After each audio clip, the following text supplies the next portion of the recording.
ginawa kay Pangulong Duterte ay labag sa ating batas. Kinidnap nyo ang aming Pangulo.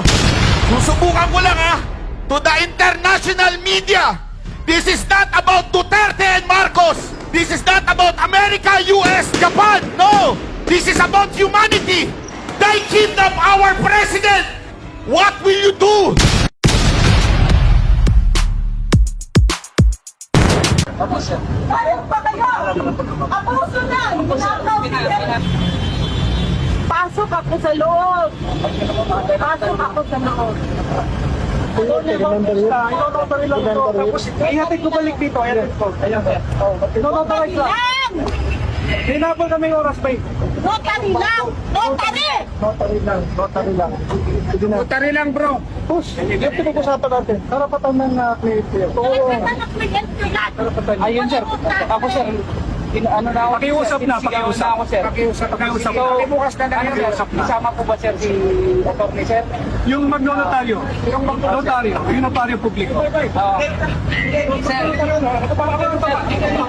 Nakikiusap po kami. Oo. Wag. Baka may meeting. Kasali pinang niya pare. Huwag magpabayan yan. Notary lang. Pinagsasabi mo. Naiintindihan namin kayo, pero wag niyo siyang... Huwag nawakan siya. Hindi mo inawakan siya. Nakibukas na lang. Notary na lang. Bro. Pagbigyan mo na, notary lang yan naman. Nasa batas yan. Sir, papasokin ako po siya. Kung ano daw sir, yun lumabas siya, sila daw sir ang papasok sir. Sila lang. Sandali lang. Sandali lang, may usapan naman tayo. Yung notary lang. Notary lang. Yun lang. Usapan naman tayo, yung notary lang. Notary lang ang papasok. Sige. Usapan tayo. Ang dami na mapanin lang, depende na lang yan sa pakinabang. Mga sabik mata mo, mga gustong umabot, gusto po, pinagmukha na tayong unghang. Ang dami na mapanin lang, depende na lang yan sa pakinabang. Mga sabik mata mo, mga gustong umabot, gusto po, pinagmukha na tayong unghang. Kayong mga pulis na naandyan, alam nyo sa puso nyo na mali ang ginawa ni Torre. Alam ninyo na abusado na ang gobyernong ito. Kung hanggang ngayon nagbubulag-bulagan pa kayo, anong tawag sa inyo? Traidor sa bayan na ito. Tandaan nyo mga kababayan, mga pulis, kayo ang kakausapin ko ngayon. Sinasabi nila na hindi applicable yung Article 59. Mali po yun. Bakit?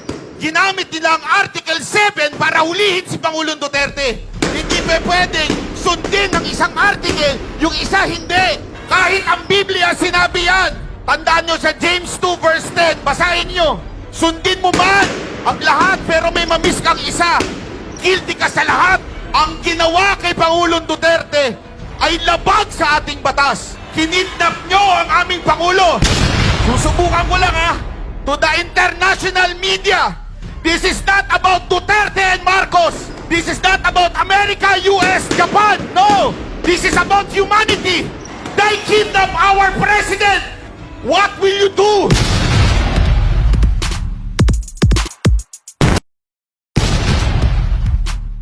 Ang mga hukom natin ay may kakayahan po na gampanan ang kanilang tungkulin, na ipataw ang tamang hustisya at pairalin ng katarungan sa lahat ng sandali. Kaya, hindi natin dapat isuko ang soberenya ng ating bansa sa iba. Yan po ang posisyon natin.